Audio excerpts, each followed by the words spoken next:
You want to travel, but your bank account says no. Well, I've been traveling the world for the last 8 years of my life, and for a lot of that, I've been on a very tight budget.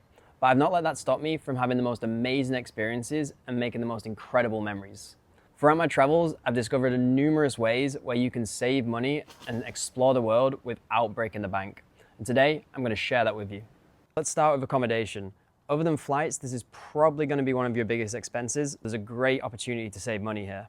One of my favorite accommodations to stay in while traveling, especially if I'm solo traveling, is hostels. Hostels are a fantastic place to meet other travelers, other like-minded people from all around the world. It's an amazing opportunity to grow your international network and learn about other cultures. On top of that, it's very affordable to live there. Downside is, yeah, you'll be sharing rooms with other people, but a lot of the time you can choose how big you want your dorm. Dorms can even go up to 20 people, but they can be as few as 2, or you can even have your own private dorm to yourself in a hostel, which is perfect because then you've got the privacy and then you also have the community of people around you. But also in the shared dorms is really not bad. I know hostels have a bad reputation, especially with older communities, but there has really been a new generation of hostels where they are very well looked after, very clean, they have amazing amenities. A lot of the time, the hostels plan excursions, daily excursions. If I go on a trip to Costa Rica in this one town, if I don't know where to go, if I don't know what's good, the people at the hostel will know and they'll be more than happy to show you around. There'll be group trips you can go on. They're amazing for meeting people, amazing for exploring what's good in that area that you're at the time. A lot of the dorms, they'll come with a private curtain, they'll come with your own lockbox so you can store your stuff safely. Security is not really an issue either. 100% hostels are a great way to go and you will save a lot of money doing this. Another great way to save money on accommodation is to go on Facebook Marketplace. Facebook Marketplace has many good options and you can find some absolute steals. I would tend to use Facebook Marketplace if I'm going for a long stay in a place opposed to just a couple days. If it's just a couple of days, I'd probably opt for a hostel. If it's a long stay, then I'd go to Facebook Marketplace to find a nice apartment that I could rent for a long stay. This tends to be much cheaper than Airbnb, as then you're going direct to the owners of the apartment, opposed to going through the platform where they're going to charge you fees. If you do choose to go this method, I would say be careful, do your research into this person, ask for IDs, ask to pay on arrival, maybe just pay a small deposit up front, because unfortunately there are also a lot of scammers on these platforms. Another great option is to find sublet groups. There are different communities in different places around the world where they'll have WhatsApp groups, Facebook groups that you can go in and you can join communities of people looking to lease apartments and people looking to rent apartments. My final way to save money with accommodation is to use the app Couchsurf. Couchsurf basically is a community of travelers and people can offer to host you. So you can go and spend the night at theirs. They'll show you what is good in the area. They'll give you the local knowledge and you'll also have a free place to crash for the night. Again, you know, this could be anything. They could have a spare bedroom for you. It could literally just be a couch for you to sleep on. Couchsurf you can also use just for the day. You don't even have to stay over at someone's place. It could just be as simple as a meetup to get a local guide in the area to show you around, which is also very handy. Now, moving on to the second topic of saving while traveling is food. So food obviously can be a big expense depending on how much you eat. I do like to eat a lot of food. Following these methods, I have been able to save quite a lot while not restricting how much food I eat. Download the app, Too Good To Go. Too Good To Go is basically a food saving platform. It's restaurants, cafes, bars that sell, or bakeries that would be throwing away food at the end of the day that is still good, still fresh, but they can't serve it the next day. So they'll put this on the app, basically like 75% off the original price of the item, and you can get bargains on it. So if you go on, not only be £20, but they're actually selling it for £5 and the collection is this evening between 6 and 9. You can get that for an absolute bargain. Go and collect your food. Another great way to save while traveling. Number 2 is street food vendors. I am all for street food vendors. I think street food vendors are a must when you travel to a new place because there you can really try local cuisine, authentic local cuisine, and usually it's the cheapest. The best place I've tried for food vendors is Mexico City and Thailand. Some absolutely incredible food and for such a bargain. So food vendors are always a great one. Number 3 is supermarkets and groceries. So instead of going eating out at restaurants, which will obviously be a premium, you could go to supermarket groceries, get food just to cook at home. That's also going to save you a lot of money opposed to eating out. Now on to part 3 of how you can save money while traveling. The next topic is destinations. So of course you can save a lot of money by traveling to a cheaper destination, but just because you'll be traveling to a cheaper destination doesn't mean you'll be sacrificing an incredible experience. No, and it also doesn't mean you're sacrificing safety. I have been to a lot of incredibly beautiful, very affordable destinations that have also been extremely safe and very well managed. Number one on my list of places I've been that have been great for traveling cheap and on a budget is Thailand. Thailand is an incredible country. It's so diverse. It has a range of great cities, great beaches, incredible cuisine, and again, very, very affordable. Two is South Africa, Cape Town. Cape Town, well, South Africa in general, I know has a bad reputation. People are always asking me, is it safe? Can you travel there? Are you okay to like walk around the streets? Absolutely, I have felt extremely safe in Cape Town. Of course, there is still a high level of crime, but as long as you travel smart, you have your wits about you, you know, don't go walking down dark streets at night. You know, stay on the main roads, don't walk to places at night, get Ubers, stay in the tourist areas. They have public safety officers on most busy streets.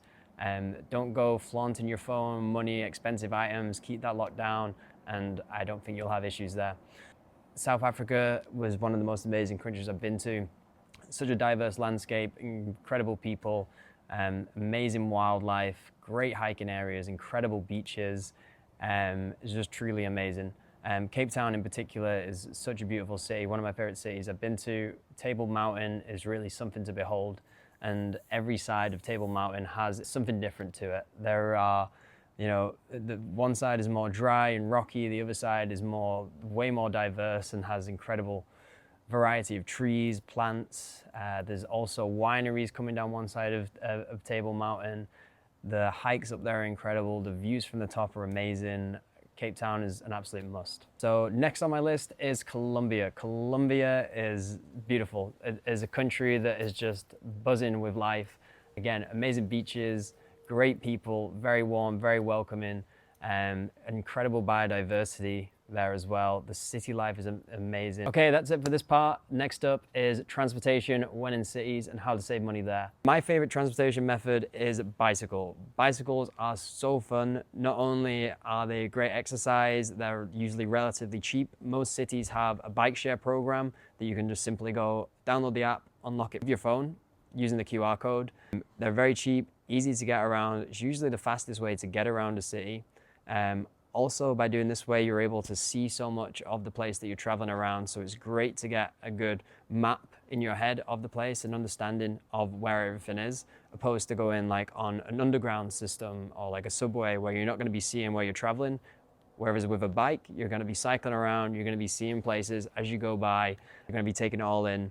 It's also just incredible for your mood because you're pumping, you're exercising, the endorphins are going. And you're just taking in a place. Especially when the weather's great, I think it's just the best way to travel. On top of the bicycles, another form of transportation in cities that you can use for cheap is e-scooters when they're available. E-scooters, you know, they work in the same form as the bike share program. An e-scooter share program you can unlock with a QR code, and then you can be on your way, scooting around the city, taking everything in. Next up, public transportation. Opposed to getting taxis everywhere, public transportation in cities is usually pretty good. And also very affordable. So buses, trams, trains, always great alternatives to get than a taxi. If possible, you will save a lot of money there. Depending where you are, taxis are usually the most expensive form of transportation. However, in some countries, they can be exceptionally cheap. So for example, Uber, Bolt, FreeNow, all great app services that you can use to get taxis to help you get around.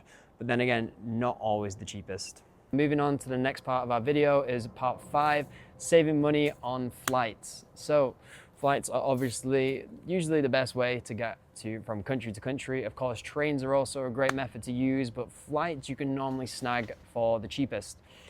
When flying, if you want to save money, it's always best to go with a hand luggage. If you just simply can travel with a hand luggage, if you're not going for a long amount of time, that is usually a great way to save money. Because a lot of budget airlines in particular, they will crank up the prices as soon as you add a checked bag.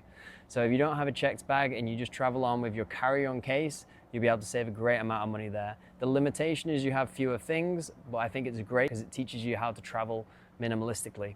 When looking for flights, obvious platforms to use are Skyscanner, Google Flights, Kayak.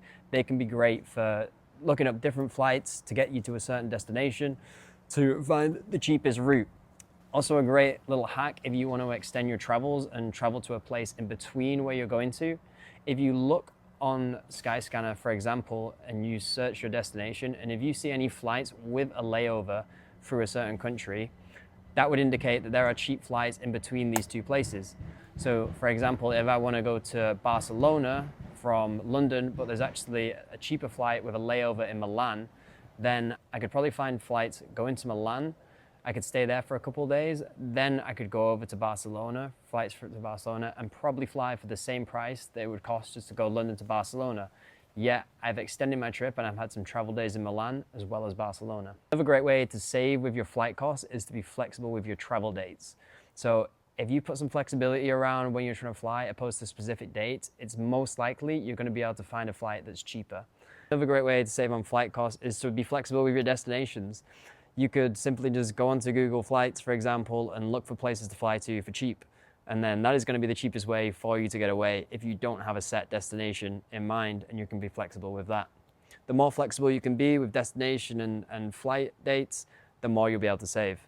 And that concludes my video on how to budget travel and save some money on your trips. Don't forget to subscribe. If you like this video, drop me a like. That'd be really appreciated. Just started this channel, trying to grow it, and I will be sure to post more videos, giving you guys as much useful information as I possibly can about traveling. If you have any questions, please don't hesitate to drop me a comment below or shoot me an email at luke@beyondborders.world, and I'll be happy to answer any questions. Thank you guys for listening and watching all this way. I will see you in the next video.